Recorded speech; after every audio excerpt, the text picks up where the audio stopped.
Dad's dream to talk about his favorite team with the son of digging the stats. Come and join us, nerding on the Dbacks. 1, 2, 3, 4. Hello, welcome to Nerding on the Dbacks, the best And only father-son baseball show in America. Yep, they don't have this in Panama. Nice! But Panama does play a lot of baseball. They're in the WBC every year. Nuh-uh. Okay. Yep. All right, so thanks for joining us. I'm Dad/Chris, and this is my kind of okay co-host. I rule this pod. I'm the reason everybody comes. You're right. I know. They don't come for the baseball talk, that's for sure. Yeah, they come for me. Yeah. All right, so tell them who you are. Call me okay. I'm Son/Phoenix. Yeah. And please, like, comment, subscribe, channel your inner kindergartner, and Share. all right. So if you're joining us for the first time, rather than discuss individual games or series, we generally prefer to look at the bigger picture about what's going on in the season and what's ahead. And we focus more on performance than production. That said, we are going to talk about one series here in this week because it was a good one. And if you're not joining us for the first time, and if you've been here, thanks for coming back. thank you. Yeah, we really appreciate you. So let's see. We are still trying to get this scheduling thing down because you've been in school now for about 2 weeks. And for about the last week now, you've had cross country. And so you have that every day after school except for Wednesdays? No, I still have them on Wednesdays. Oh, my God. They're So just like shorter. Okay, so every day after school. Plus you got football practice on Wednesdays, too. And, of course, then you also have school in there. Doesn't leave a lot of time to do it. It's a lot. But we are figuring it out. Who else is figuring it out? My mom and my little brother. We're all right. Yes, we are. But you know who already has it figured out? You. Except for one thing. I feel like they don't have it figured out. Oh, the Dbacks. Yeah, the Dbacks. Check it out. They swept the Guardians. And Yeah. I don't know if you know this. They swept the Guardians. The Guardians. So the D-backs went into Cleveland. They weren't here in Arizona. They went into Cleveland to play the Guardians, who at the beginning of that series had the best record in Major League Baseball. The absolute best record in Major League Baseball. Not anymore. Not anymore. Not Nope. anymore. It's kind of crazy, actually. They took the Guardians down a peg. Well, 3 pegs technically, because they swept them in 3 games. The team that they're playing now, the Phillies, they took the Guardians and they swept them to take them from having the best record in baseball, right? Yeah. And they swept them, and now they're playing the Phillies, and the Phillies now have the best record in baseball because of the Diamondbacks sweeping the Guardians. They swept them in 3 games, including a same-day doubleheader. A doubleheader! They won a doubleheader. That's like, what do I say? Like 90% of doubleheaders are splits? Yeah. It's just crazy. So, yeah, they won a doubleheader. That's so rare. That's awesome. It's been great. Since June 1st, and almost any time period from June 1st to today, whatever you want to take, but since June 1st, they have the best record in Major League Baseball. That's been more than 2 months now that they have been the best team in Major League Baseball. Yeah. I'm just going to apologize for my nose. It's being very stuffy right now. Yeah. So if you hear me go, then it's just my nose. And It's just your nose. You do have a little bit of congestion going on. It sucks. Yeah. You got to keep taking those. Well, we could talk about that off the air. Take your allergy pills, kids. I did take mine. Every day. Yes, All I right. did. Okay, so all this, so they're the hottest team in baseball, right? Yep. Yeah. And all this hot baseball talk has me wanting to know who's helped and hurt the team the most over the past week. Think you can help me, Phoenix? No. Oh. But I could try. All right. Let's do it. I said it's getting hot in here. So hot. All right.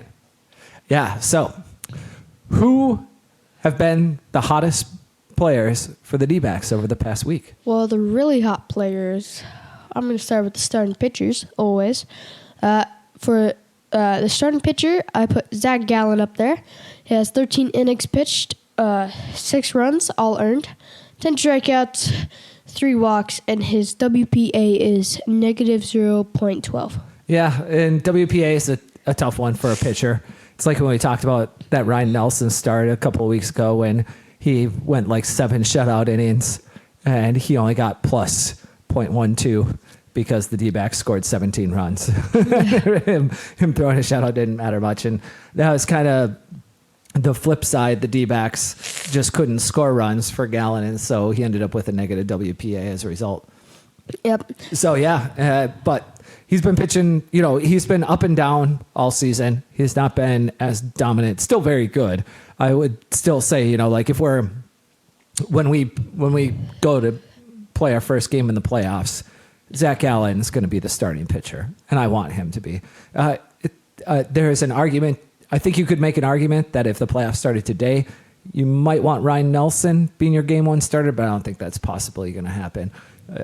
But yeah, Nelson has been their best pitcher. But so go on to who's been the hot reliever. Yep. For the hot reliever, I got Super Mart. Dun, dun, dun, dun. He has 4 innings pitched. For those of you who don't know, Super Mart is Justin Martinez. Yes. Everybody gives the nickname. If your last name is Martinez, often what'll happen, if you didn't hear us talk about this a few months ago, what'll happen is people will just call you by your first initial of your first name and then Mart. So if your name's like Adrian Martinez, you'll be A Mart. And if you're Justin Martinez, you'll be J Mart. Or if you're Kevin Martinez, you'll be K Mart. And so what we decided to do instead is he's better than all the rest of the Marts. He's the best of the Marts. He's the Super Mart. Yeah. There's a whole like village of just Marts, and he's their Superman. Yep, he's Super Mart. Yep. He has 4 innings pitched, 0 runs, 10 strikeouts, 3 walks, and his WPA is 0.78. Yeah, he has been outrageously good. The one thing he saved a couple of games now successfully. He's gotten himself into trouble a little bit in some of those games, but he seems to be getting himself out of it. The concern I have with him being a closer already at this point has nothing to do with his performance. It entirely has to do with the fact that he's going to start racking up saves if he is their closer going forward. He's going to start racking up saves at a ridiculous rate for this team. And that is going to have him getting super expensive when arbitration comes.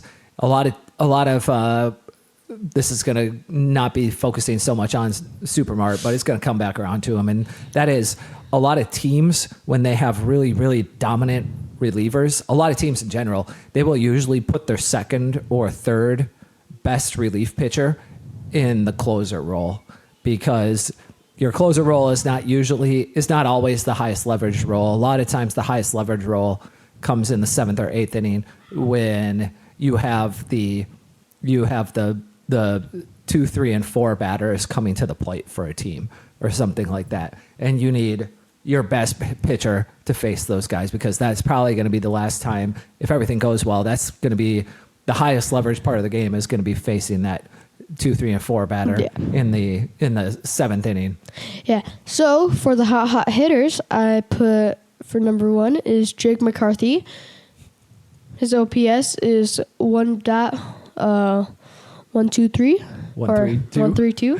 Sorry, I'm used to counting. He has 26 plate appearances. He has 1 triple, 1 home run, 1 walk, 4 runs, 4 RBIs, 2 stolen bases. 2 stolen bases. And his WPA is 0.43. Woo! That is filling up that stat sheet. That's a lot of 1s all the way across. I love it. Yeah. There are almost no 0s there. And same with the next guy, who I believe, wasn't this guy on our cold list last week? I think so. Yeah. And his name is Geraldo Perdomo. His OPS is 1.048. He has 26 plate appearances, 3 doubles, 1 home run, 1 walk, 5 runs, 5 RBIs, and 2 stolen bases. His WPA is 0.63. Woo! Those are some big WPA numbers for those boys. Correct me if I'm wrong, but is that Geraldo Perdomo's first home run of the season? Yes, it was. Yeah, that was his first home run of the season. Yeah. Nicely done. Yeah.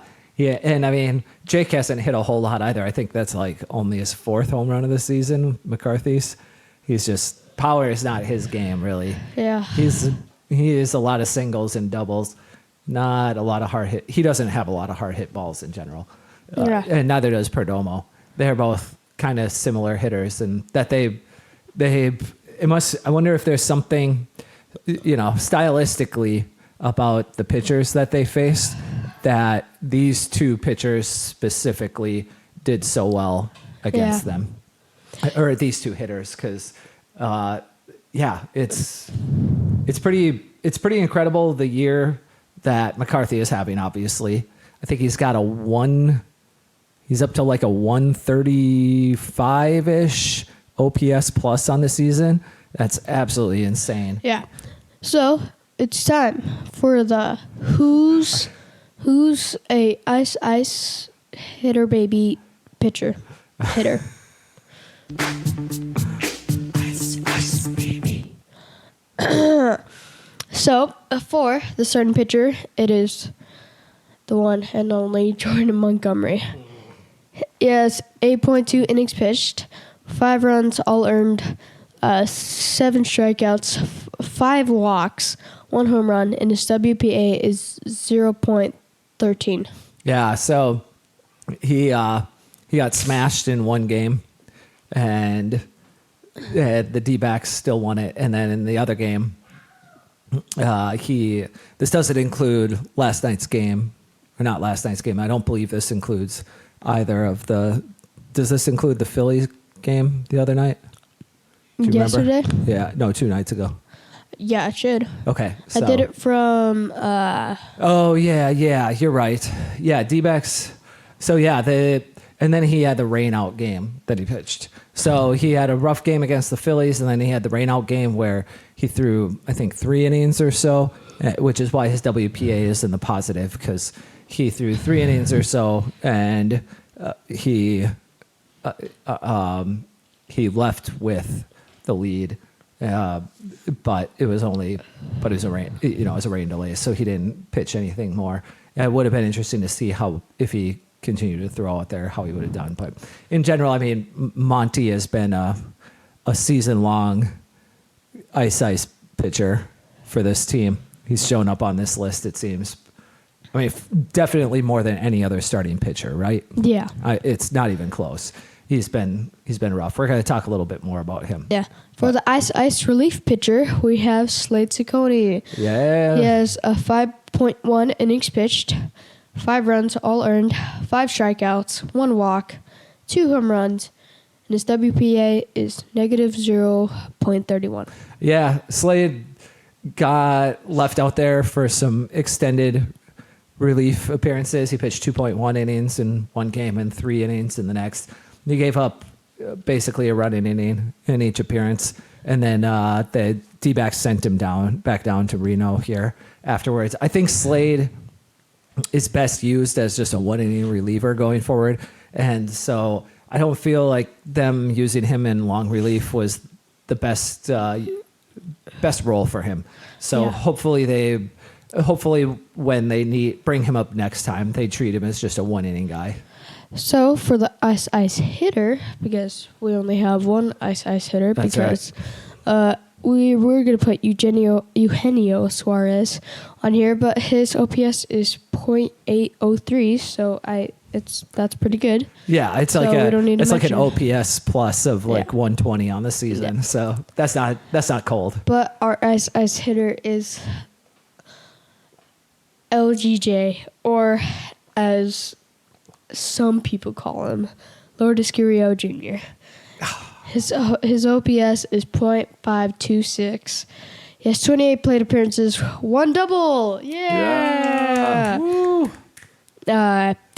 3 walks. Yeah. That's actually really good for Lourdes. Yeah.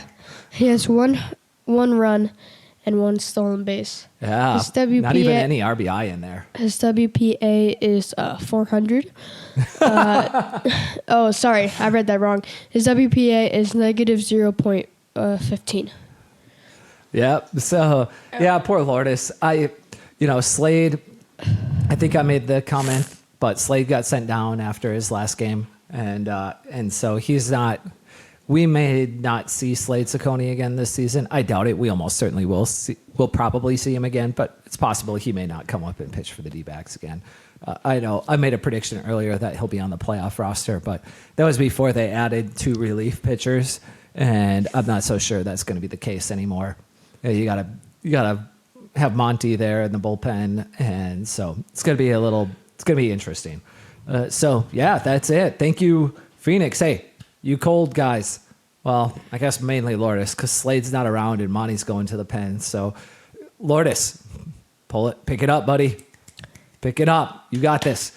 Let's go, Lourdes. Yeah. LGJ. And then, I hope Monty pitches really well and it comes back next season to kick ass as a starter. But for the time being, he's got to play his role. So on the topic of hot and who's hot and who's not, I decided I'm going to do this here for the rest of the season. We're going to have our Ketel Marte unbiased MVP odds update. Unbiased. That's all right. That might have been really loud. Yeah, that might have. Sorry. It's just So some people can't. Some people might not have heard that. Kettle has maybe Kettle has a Unbiased 5.2 Fangraphs WAR with a 6 Baseball Reference WAR. Okay. Yes, unbiased. Lindor. These are kind of the 4 guys I see competing for it right now. Kind of the 4 front runners. Lindor has 5.2 Fangraphs WAR, same as Lindor. Unbiased. And but he has only a 4.5 BRAF WAR. Unbiased. Sorry. Sorry. And so Ohtani has a 5.7 Fangraphs WAR and a 5.9 BRAF WAR. And then Ellie De La Cruz has a 5.6 Fangraphs WAR, but only a 4.3 BRAF WAR. So you composite those. Basically, Lindor and Ellie are really quite a bit behind where Ohtani and Marte are at this point. What is Fangraphs WAR? It basically tries to sum up all of the production that you've given your team throughout a season. It's cumulative. So this is not based on any rate stats, nothing like OPS. It's based more on how many plate appearances, how many at bats, because those are different things, how many walks, singles, doubles, triples, home runs, stolen bases, caught stealings, how many strikeouts, there's like a point amount that everything is given, and it goes into an algorithm, and it includes defense as well. So it's how many extra balls did you get to, how many extra outs did you convert, how many did you miss that other players get to. So that all gets put into one salad, basically. It's the WAR stew. And so they put all that together. For the most part, offense on both Fangraphs and Baseball Reference is scored about the same. It's defense where they differentiate the most, and so it's why Marte has a higher BRAF WAR, because generally BRAF is gonna uses a different defensive calculus than what Fangraphs uses.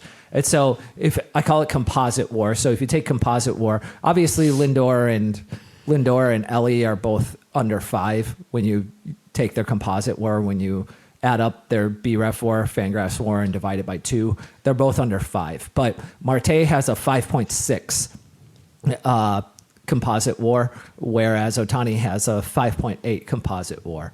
And so I've mentioned this before, that I feel like a DH is going to have at least one win worth of one WAR more than a position player if they're going to win the MVP. And right now, they're basically neck and neck. They're pretty much even. And right, Ohtani has got about a 175-ish OPS plus, whereas Marte is at 150-ish. I think it's a really fun discussion. I would put the odds, if I was capping this right now, if Ohtani didn't have the brand name, if it was just player A versus player B, and here's what the numbers are, I'm pretty sure Marte would be probably like a 58% favorite right now, whereas Ohtani would be about a 32% favorite. I think Lindor would be about an 8% odds of winning at this point in the season, whereas Ellie would be at about 2%. And the only reason why Ellie is so low, he actually has more composite WAR than what Lindor has by a small amount. But the Reds, who Ellie De La Cruz plays for, is not in a playoff position. I think he pretty much is kicked out of the conversation unless he goes just absolutely, like Barry Bonds bananas or like Bobby Witt Jr. kind of level of production here. Which if he does that, he probably gets his team back into the playoff conversation. And he's very good, but he's not that good. And so, I don't think that WAR is the end all, which is why if it was just the MVP was just given to the player with the most WAR, yes, Ohtani would get it because he does have just ever so slightly more WAR. But I think considering, Ohtani, here's basically the difference. Ohtani is the most valuable offensive player in the National League. I don't think there's really any debate about that. I don't dispute it. He's got a better OPS. He actually has, I don't know this because I don't watch it, he probably has more big hits on the season than Ketel Marte does, which is kind of hard to believe. But he has a higher WPA than Marte does by a pretty substantial amount. It's incredible. But Ketel he's number one in offensive WAR. Ohtani is in the American League. I think he's number 4 in Major League Baseball in offensive WAR. Ketel Marte is number 3 in the National League in offensive WAR. And like I said, both BREF and Fangraphs offensive WAR is about the same. There's not much difference. On top of him being 3rd versus Ohtani being 1st, Ketel plays an up-the-middle defensive position at a Gold Glove level. And that's a huge differentiator. I mean, if you were trying to, I would rather have Ketel Marte as my second baseman. I think he's got roughly 3 more WAR than the second highest WAR accumulating second baseman, if that makes sense. It's pretty incredible. Now Ohtani has 2 more WAR than the next DH, so it's a lot. It's like World War III. It's a lot of WAR. There is a lot of WAR going on. So yeah. What's your perception of the Phoenix, of who's going to win who's the MVP favorite right now? Probably, unbiased, probably Marte, because he's just been playing really well. And Ohtani is a DH, and no DH has won the MVP. And one condensed game we were watching, you said you were literally gonna go bet on Ketel Marte. I still haven't done that either, but yes, I need to get on that because I think there's a really good chance that he makes that happen. Yeah. I mean, good enough. The betting odds on. I mean, Ohtani is such a heavy favorite in the sports books right now, just because of the name value, and I don't think the writers who vote on the MVP award are going to give as much credence to name value as what the general public gives to name value. I feel like you can't be biased when you're naming an MVP. No, it's really hard. I mean, it's, Ohtani is, when he is pitching, he's the best player in baseball. He might be the best player in the history of baseball. I don't know. But Willie Mays or is he Shohei pitching Ohtani. right now? No, he's not. Yeah. Yep. So. That's yeah. I'd rather have the third best hitter, third best offensive player in the National League who plays Gold Glove second base than the best hitter in the National League who only DHs. You get to plug one of the positions on your field, on your team. It's why Jock Peterson has the same OPS as Ketel Marte. I would never, ever, ever consider Jock Peterson on the same level of value as Ketel Marte. And I realize Jock Peterson's not Shohei Ohtani, but I think they play the same position essentially. And so I don't think there's nearly as much value there. Yeah. So, all right, going on to the rotation, because this is kind of the talk of the town right now with what's happening, and that is Ryan Nelson. I think he's kind of cemented himself a spot in this rotation. He has been absolutely insane for, I meant to go look back at this, but I'm not. I think now going back to May 1st, he leads the team, I think, or he's first or second in Fangraphs WAR for pitchers, BREF WAR, innings pitched, ERA, and fielding independent pitching. He has been absolutely incredible. He's first and second. He is arguably right now the best pitcher on the Diamondbacks staff. He's been outstanding. He's been absolutely filthy. He pitched against the Phillies last night. He had one of the best games, if not considering the opponent, arguably the best game of his entire career. He had a better line, like his game score was higher against the Nationals when he pitched against them, but considering that he was pitching against the Phillies in this game, it was absolutely outstanding. So hats off to Ryan Nelson. If playoffs started today, he'd absolutely be one of the top 3 starting pitchers that would be going in that first round. So very cool. It's been so cool to watch him turn this season around. Eduardo Rodriguez returned, right? Yeah. He finally pitched. It really happened. Finally. Yeah, and you know what? He looked fine. I'm not going to say he looked outstanding. It was okay. He looked like a good version of 2024 Jordan Montgomery. Oh, that's not a very good Yeah, but it's his first. So he had no rehab starts. This is kind of crazy. I've actually I don't recall. It's not that I don't pay attention to this stuff for all teams all the time, but I don't recall ever seeing a starting pitcher start the season on the injured list and sit on that injured list for at least 4 months and come back to start for the major league team without ever having a rehab game in the minors. That's just super, super, super weird. It's so unusual. And so he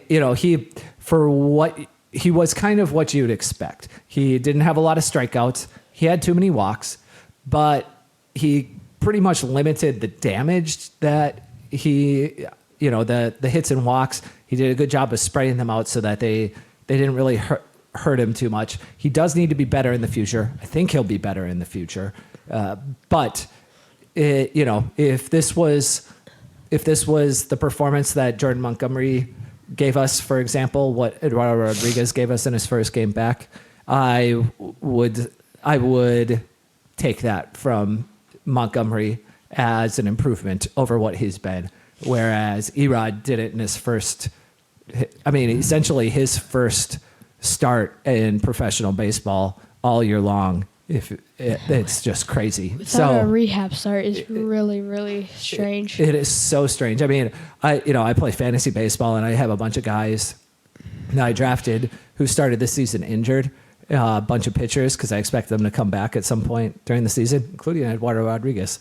And they didn't. And all of the guys, every single one of the pitchers, when they come back, they all do rehab games. Some of them do like 5, 6, 7 rehab games. And he didn't do one. So yeah, this was his first rehab game. And he did pretty well considering he was pitching against major league hitters. And so and against the Guardians, who have a very good lineup. So that part of this is really cool. I think he's probably going to keep rocking it, keep improving. Happy to see him out there. Merrill Kelly, I know I mentioned on our show on Monday that we were expecting Merrill Kelly was expected to return on on Monday, the following Monday, right? This upcoming Monday. Well, because they had the doubleheader where Brandon Pfaadt and Eduardo Rodriguez had to pitch on the same day, it basically screwed up their rotation. So now they need that pitcher on Sunday instead of Monday. They moved up the need for that next pitcher by one day. And so, which is good because they were going to have Merrill Kelly and Eduardo Rodriguez back to back in the rotation if he had started on Monday, where now they'll have Merrill Kelly, Brandon Pfaadt, and then Eduardo Rodriguez. So they have Brandon Pfaadt in between because it would kind of suck to have two. Basically, Merrill Kelly only had one rehab game, and he's coming back. So, at least he had one. It would kind of right, but it would kind of suck to have Kelly and Erod pitching back to back because you would kind of burn your bullpen out on those 2 days. So now having Brandon Pfaadt in between them really helps. And so Merrill Kelly is expected to return on Sunday now tomorrow, if you're listening to this on Saturday. So that's awesome. And that brings us to Jordan Montgomery, who once again looked like the kind of pitcher a team with playoff aspirations doesn't have in the rotation. You know what? I'm actually going to take that a step further. He doesn't kind of look like a pitcher. He looks like the kind of pitcher who bad teams don't even keep in their rotation. I went on a really long rant on Monday. I posted it on X. I condensed it and posted it on X. So if you want to watch it there, you can. I bring up a lot of points, but I want to make this point because now it's just about Jordan Montgomery. It doesn't even have to do with any of the other guys in the rotation. You could just see my face. You did. I did. Usually I would have cut that so that it was vertical with just me talking, but I had to keep you in the video because your facial expression as I'm going deeper and deeper on this rant were excellent. I was like, oh my. He's just like going, he just keeps going. So Jordan Montgomery. After the show, he was like, I had so much more to say, but I wanted to keep it short. Yep. Yeah, I kept it at about 6 minutes. So Jordan Montgomery now, after his start against the Phillies, now Jordan Montgomery is the owner of the worst ERA in Major League Baseball for all pitchers with 17 starts. He's dead last. He's the worst. Oh, my God. Every other pitcher who has a worse ERA than him, say if you go like 10 starts or 8 starts or 12 starts or 15 starts, even 16 starts, First, none of them really are pitching for playoff teams. They're all on bad teams. Second, even though they're on bad teams, they pitched as badly as Jordan Montgomery has pitched. They've already been kicked out of the rotation because you can't keep guys like that in your rotation. It's just not fair to the rest of the team. And so, there's really no reason to drag this out once Kelly comes back. Montgomery, I'm almost certain. I actually heard... I'm going to screw up his name because I don't pay attention to mainstream Dbacks coverage. Like, I know all the boys at Dbacks Dispatch and like the PHNX guys, but when it comes to radio, I don't know anything. But John Gambano, something along those lines. Sure, I don't know. I see his name a lot or hear him mentioned, but I've never heard him talk before. And so I heard him talking on the Foul Territory podcast, and he mentioned he made a comment that he thinks that Jordan Montgomery is not going to be in the rotation once Kelly comes back. He didn't say it directly like that, and this is a guy who's a beat writer and pretty plugged into the team, so I have a feeling I think we're probably right on that. I don't see why you would keep him in the rotation. You've got to be winning. Your goal at this point in the season, if you're in April, May, even June or July, and it's, you're not really it's not that competitive. Your season's not that competitive in that either you're so far out in first place that it doesn't matter, or you're behind everybody else and you're just not going to making a run at the playoffs. Go ahead and leave a pitcher like Jordan Montgomery, like Kenta Maeda, any number of guys who are just kind of bad starting pitchers, leave them in the rotation. It doesn't matter that much. But when you are so close to falling out of a wild card position, and at the same time so close to winning the division that you are in, you can't afford to have someone like Jordan Montgomery keep starting games. You got to do what you got to do. You got to do what gives your team the best chance to win. You have to. You have to at this point. You're going to be absolutely ridiculed by all of Major League Baseball if you make a different decision than that. So you're going to be heralded if you make the decision to send Montgomery to the pen. So I will leave this podcast if we're not leading this podcast. We're just saying, if Montgomery stays, the one exception to this would be, and Tori said they're not going to do this. The one exception would be is if they go to a 6-man rotation, which I could see them doing that with 2 guys coming back from injury and a third guy who's the worst starting pitcher in Major League Baseball. I could get on board with a 6-man rotation if that's what they really feel they need to do, but I don't think that's a good idea either. The best way to go forward winning is Montgomery goes to the bullpen. You could send Kelly or Erod to the bullpen to build up innings if you really wanted to, but I don't think that's a good idea.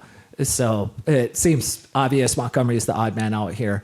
He's going to go to the bullpen. There's no way to justify keeping him there. You really don't even need to get him going for the playoffs. You got Nelson, Fott, and Gallen, and they can handle 90% of the starts when the playoffs start. So, yeah, first we got to get to the playoffs, though, and Monty is only going to harm the team's chances of making it. So that's kind of the rotation situation. Anything else you want to add about this one, Phoenix? Send him to the bullpen, please. I think Monty would be a valuable, let's just say in the situation where we had Eduardo Rodriguez or Kelly, because they're coming back from injury, right? They're only throwing, say, 70, 80 pitches a start, and maybe one of them only goes like 3 or 4 innings in a game. You can have Montgomery come in and pitch another 3 or 4 innings and save that bullpen from getting too taxed, so that you can have all those arms fresh for the next game rather than burn through half of your bullpen trying to just get through the game. So I do think that Montgomery would have a lot of value out of the bullpen. And honestly, he would be more valuable to the team, just in general, more valuable to the team as a long reliever than he's going to be as a starting pitcher. Yeah. So that's where we're at right now. The bullpen also is kind of in flux. It seems like they're blowing saves every other night, but it's kind of crazy. They're blowing saves in a way that's resulting in the game being tied usually after they blow the save, and then the D-backs are coming back and winning. It's really high tension watching it, but it's sort of like a movie where it seems like the good guy, no matter how bad or grim it may seem, the good guys, you just know the good guys are going to pull it out in the end. And they do. It's really kind of incredible. So yeah, at least most of the blown saves that they're getting are resulting in a tie game instead of trailing or a loss, which is great. I mean, you're going to have your relief pitchers go through rough stretches, and if you can have them go through rough stretches where they don't give up the lead, or they don't put your team at a deficit in runs, that's the best way to go. Yeah. That makes sense. They are kind of rotating around closers. They've tried Ryan Thompson out. Puck's gotten a save or 2. Thompson's blown a lot of saves. 4, I think, 5 since he's gotten put in the tentative closer role. So I don't think that's happening anymore. J Mart, Super Mart. Yeah. Puck is like the tallest leprechaun I've ever seen. Have you ever seen a left-handed leprechaun? He's the tallest left-handed leprechaun you've ever seen. He's the tallest leprechaun I've ever seen. Yeah. So his does beard. that mean that there's treasure in the pitcher's mound? No, there's good luck. Oh, okay. Yeah. No, okay. I like it. He He is excellent. I think he's still only giving up one run. And Martinez has started to kind of take control of the closer situation. He's done well in his last couple of appearances where he came in to shut a game out. And so I feel he may be in that role for a little while still, but we'll see what ends up happening. I wouldn't be surprised if they move Seawold back into the closer's role at some point. Like I said, Martinez is probably their best relief pitcher, right? Yeah. You've been saying that Yeah. pretty much all season.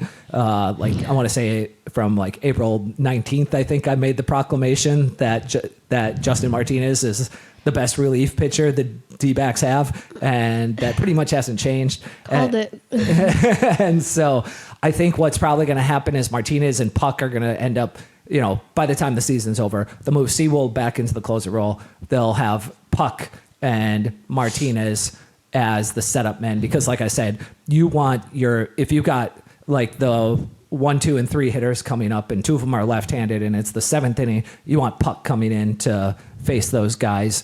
And then you got the 4, 5, 6 in the 8th. You'd rather have Justin Martinez face those guys. And let Seawold take care of the bottom of the lineup, the 7, 8, 9 guys. Yeah, that would be pucking amazing. It would be fucking amazing. And so Ciccone, like I said, he pitched 3 innings on Thursday night versus the Phillies. Then he got sent down. They brought up Scott McGough.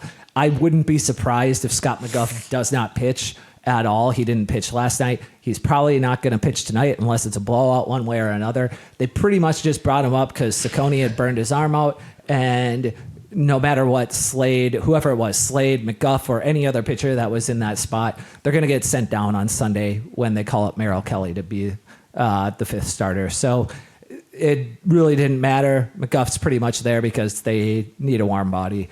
And sending down Ciccone, I know this sounds kind of silly, but sending down Ciccone really kind of indicates to me that because Ciccone, they obviously viewed Ciccone as the long relief pitcher out of the bullpen. And if you're taking any of the pitchers, if you're taking Ryan Nelson out of the rotation, he's going down to Reno because you're not going to put him in the bullpen. That's not a very good idea.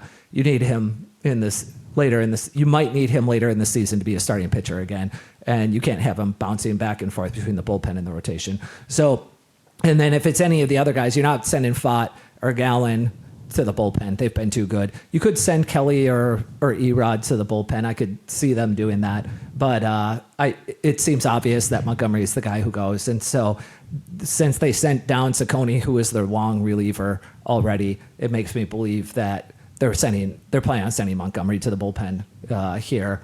It just kind of indicates that. So, talking about the lineup a little bit, just a few more quick notes here. Josh Bell, who they acquired at the trade deadline, been absolutely incredible since they got him. He's just hitting bombs. He's got 4 home runs in 8 games with the D-backs. I think probably after last night's game now, he's got 4 home runs in 9 games with the D-backs.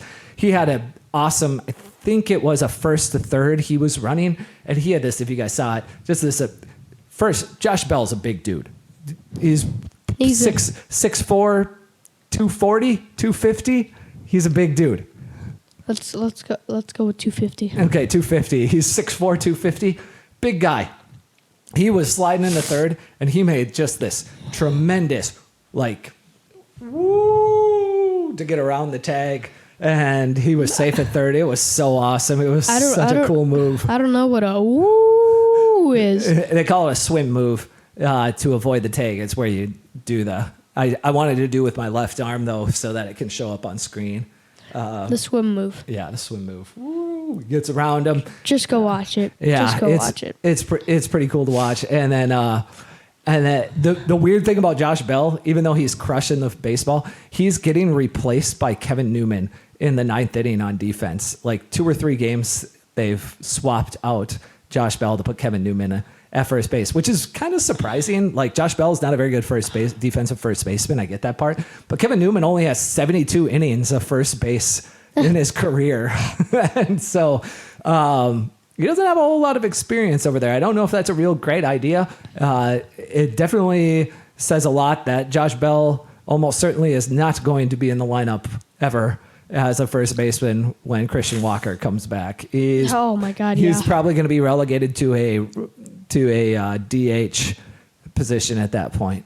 And so, as good as the D-backs have been, here's the one frustrating part. The Padres have been pretty much just as good now for the last couple of months. They are just neck and neck. The D-backs cannot get ahead of them. Oh, But just you wait. Just you wait. right, but here's the cool part. They're both gaining on the Dodgers. Yes. They're down to, I think, a 2.5 game lead, 3.5 game lead. The Dodgers are. They're not trailing by much. It's going to be a nail biter finale to the end of the season here. So I'm loving that. That's right. That was very weird. So yeah. So what are you watching for here, Phoenix? What's something that's got you excited or intrigued about what's going to happen here? I cannot wait for the D-backs to pass the Padres. That is my thing. I think they got one game ahead of them at one point over the last couple of weeks, Yeah. but they just keep going back and forth and back and forth. But they are, like I said, the Padres and the D-backs have been the two, by record, have been the two best teams in Major League Baseball for the last roughly 10 weeks of the baseball season, MLB season. So they just can't put any space between them. But because they've been the two best teams, the Dodgers, who are ahead of them, have gone from, I want to say, on June 1st, they had like a 10-game or 11-game lead, and it's down to 3-ish right now. So that part's fun and could be an incredible finish, like literally a photo finish coming down. As for me, I'm really curious to see if the D-backs decision makers put winning above all else for this season and do end up moving Montgomery to the bullpen. I know I talk about this all the time here for the last like 2 weeks, but it's the kind of move that I talk about it because I'm nervous. I don't think, I feel like it's the obvious move if you want to win. And should be the goal. There are 26 players on that team.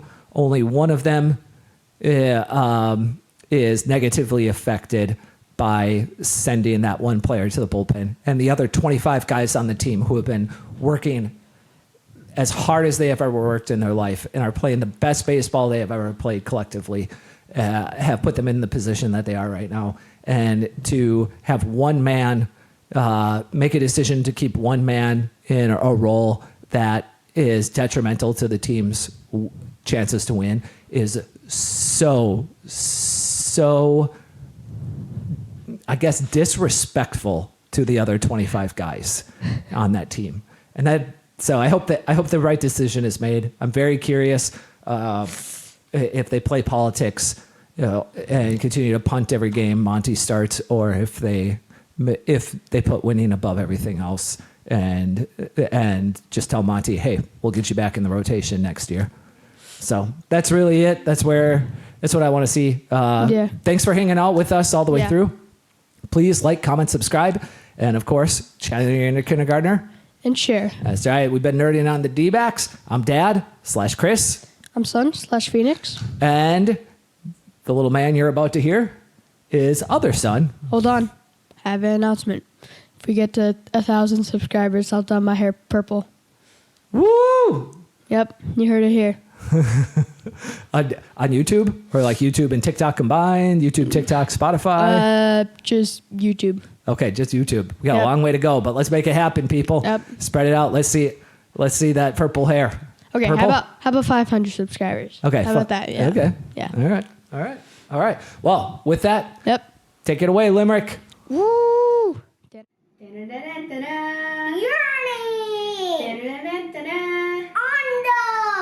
Under!